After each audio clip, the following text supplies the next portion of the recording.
Hello. Today it's pretty late in the day because I've been traveling. So this is my first time testing out my new um, mic situation with on the road. So my mic is here and I want to make sure that the quality is good while I travel. So if I need it to add any additional apparatuses or tools to it, I'll have that. But didn't want today to pass without me talking about what's been happening over the last few days. And over the last few days, Black women on Twitter or Black women online have been attacked. Reputations are being attacked because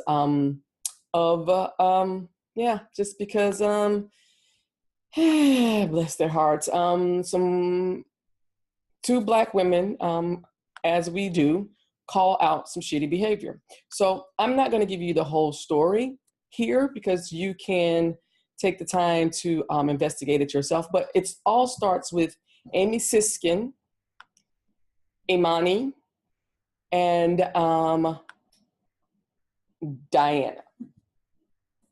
And again, you can take your time to research. All you have to do is look at my thread, look at threads of Digital Sister, look at threads of these two women here to see the long drawn out story of what's going on. But long and short of it is Amy is a person who is the leader of this organization, the New Agenda. And it is supposedly a feminist organization, but like most feminism in the United States, it is essentially about white women and no one else, no women of color.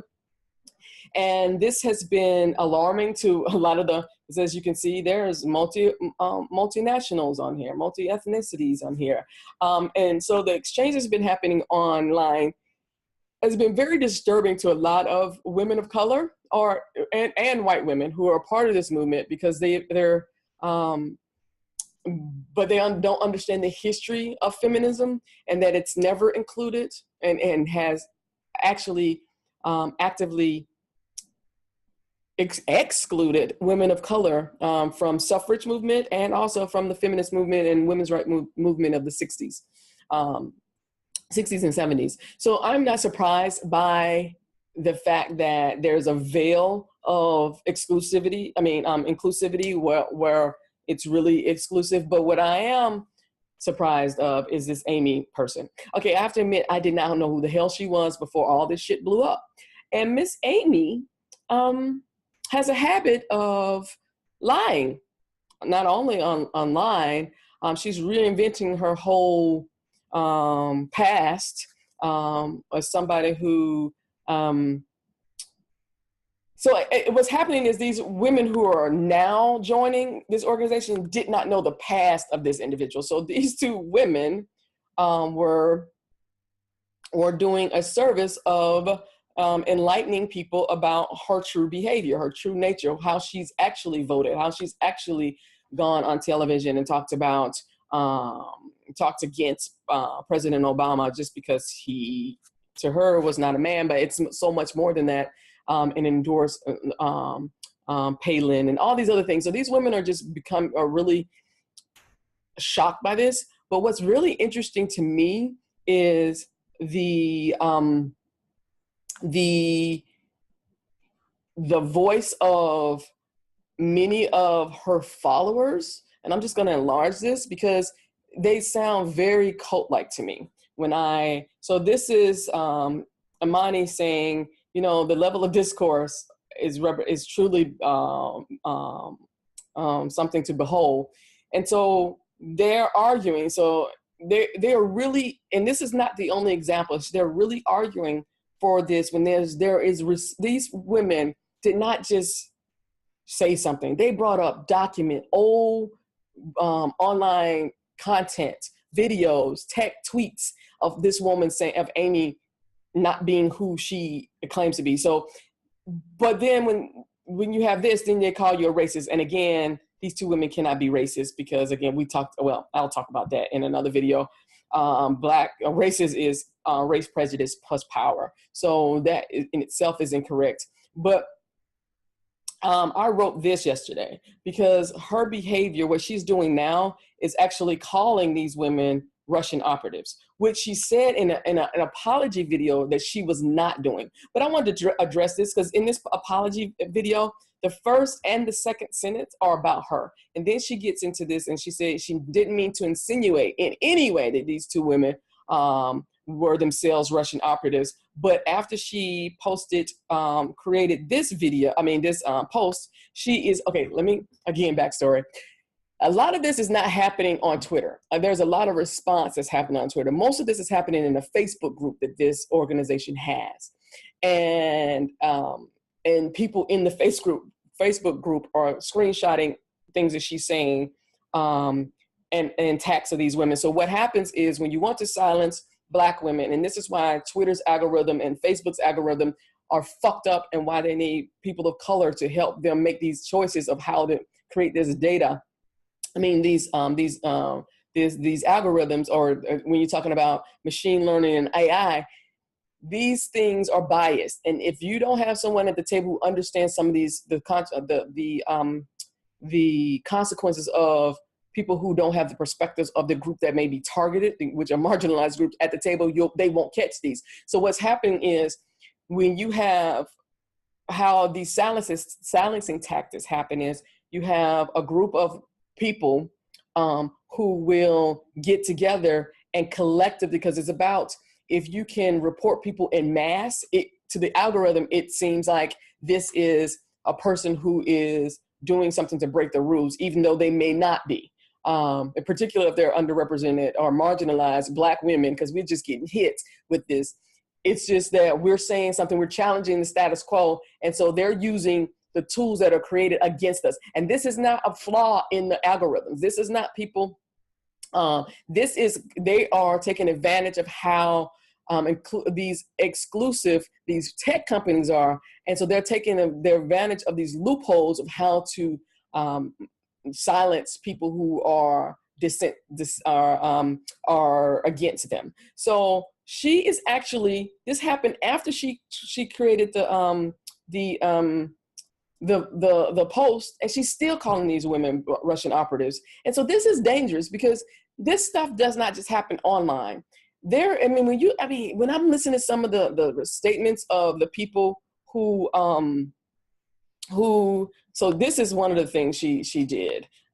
This is her post. Let me make this bigger. Yeah. She is posting that she's saying these people, it's a Facebook group. This happened yesterday, and she's saying that they're Russian operatives or they're part of Russia, this campaign of the Kremlin and all this other stuff. When you say something like this in 2018, in the climate that we are in the United States, you're putting targets on the backs of people of color, particularly women of color. And Amy, you do not have a right to do that. You really just don't have a right to do that. And it is, it's criminal. This is criminal behavior. And this is why I love that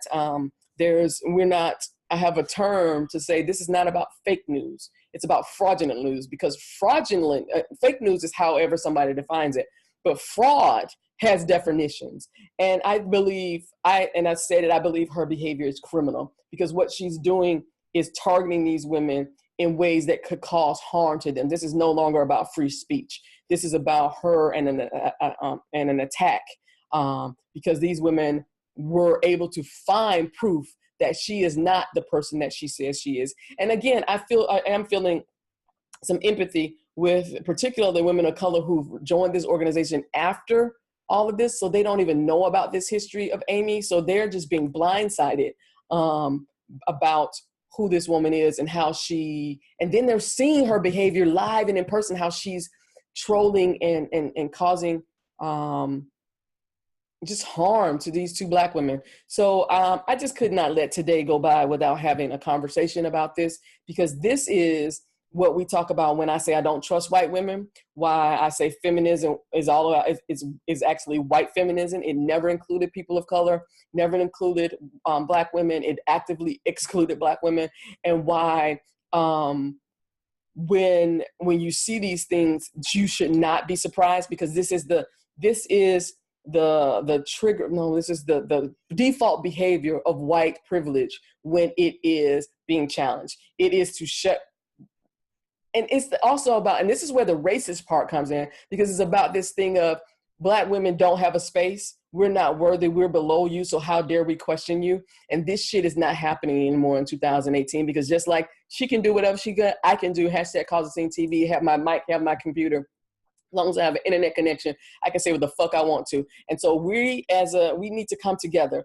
It's very clear to me. It is very clear to me that hashtag causeascene has to, or particularly this part of hashtag causeascene TV has to be a way for me to create, produce, disseminate, and amplify the voices of marginalized women, because we need a platform. So this is all an outcome of the Alex Jones stuff. These individuals have platforms.